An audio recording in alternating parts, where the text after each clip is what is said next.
अस्सलाम वालेकुम, welcome to Ruban Khan official YouTube channel. Poultry के साथ साथ गोट फार्मिंग भी जो है वो ज़रूरी है।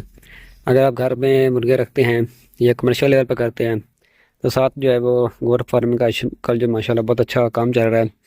उसके लिए सहूलत भी काफ़ी हैं, चारे के हवाले से भी। तो जिसमें दो तीन चीज़ें, कुछ लोग जो कहते हैं ब्रीड पे काम करना चाहिए, कुछ लोग जो हैं वो कहते हैं कि नॉर्मल बकरी लेके अच्छा ब्रीडर लेना चाहिए। हर के अपना एक्सपीरियंस है, अपनी राय है।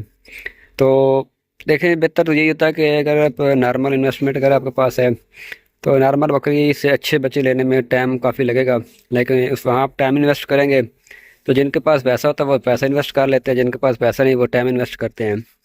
तो ये हमने भी एक बच्चा लिया था, तब भी इनकी उम्र जो थी वो 1 माह प्लस थी। तो ये दोस्त से हमारे सरगोदा से रिजवान भाई, उनसे लिया था। तो माशाल्लाह ये 7-8 माह का हो चुका है। अच्छा, होता ये है कि बकरियों में अभी हमने बकरी भी ली थी फैसलाबाद से सर्दी के मौसम में, वो भी कोई बड़े मुनासिब रेट में मिली थी। ठीक है।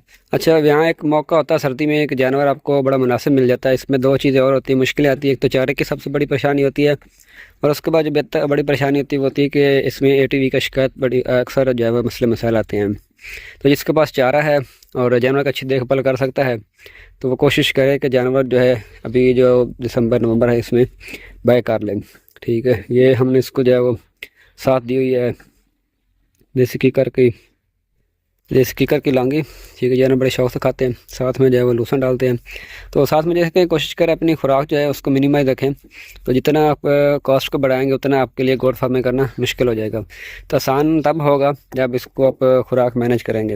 अगर यही लूसन हम अगर ड्राई लेते हैं तो इसका जो रेट चल रहा है वो 4045 रुपये चल रहा है। तो अगर फ्रेश डालते हैं ताज़ा, ये भी बेहतर है। साथ में जो है वो सुबह इसको हम मूँगफली का मिस्सा दे देते हैं, उसमें थोड़ा सा वंडा डाल के बाद में ये जो है वो या इसको बांध देते हैं।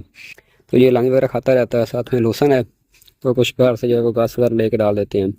तो इंशाल्लाह कल से प्रॉपर एक जो है वो वीडियो बनाएंगे करेंगे। तो इंशाल्लाह कल इसका एक एल बनाना है, उसकी भी वीडियो बनाएंगे। तो तमाम दोस्त मशवरा दें कि किस तरफ काम करना चाहिए, नॉर्मल बकरी लें कि अच्छा ब्रीडर लें, या कि अच्छी बकरी अच्छा ब्रीडर से काम शुरू किया जाए। तो अपने अपनी जो है वो राय का इज़हार ज़रूर कीजिए। जो दोस्त गोट फार्म में कर रहे हैं, मगर तभी जो लिया था तो काफ़ी जो जिनकी बहुत अच्छी ब्रीड है, जिन्होंने मेहनत की है, वो आम बंदे के जो है वो पहुंच में नहीं है। ये हकीकत मैं आपको बता रहा हूँ। ठीक है, हम वो वाली बातें नहीं करेंगे कि सस्ती है महंगी है। जो जिसकी बस ब्रीड है, क्वालिटी है और उसकी मेहनत है, वहाँ तक जो है वो एक नॉर्मल बंदे की रसाई नहीं है। क्योंकि उनका रेट 1 माह का बच्चा 10 दिन के बच्चे के भी इतने रेट हैं कि वो आम बंदा नहीं ले सकता। इसलिए कोशिश करें कि बकरी अगर आपको नॉर्मल ले लेते हैं तो हाँ, ब्रीडर भी ये होता है कि आप किसी दोस्त से रिक्वेस्ट करके उनसे क्रॉस करवा लें, फिर आगे इंशाल्लाह आपकी जो है वो ब्रीड तैयार होती जाएगी। तो ये भी एक ऑप्शन होता है।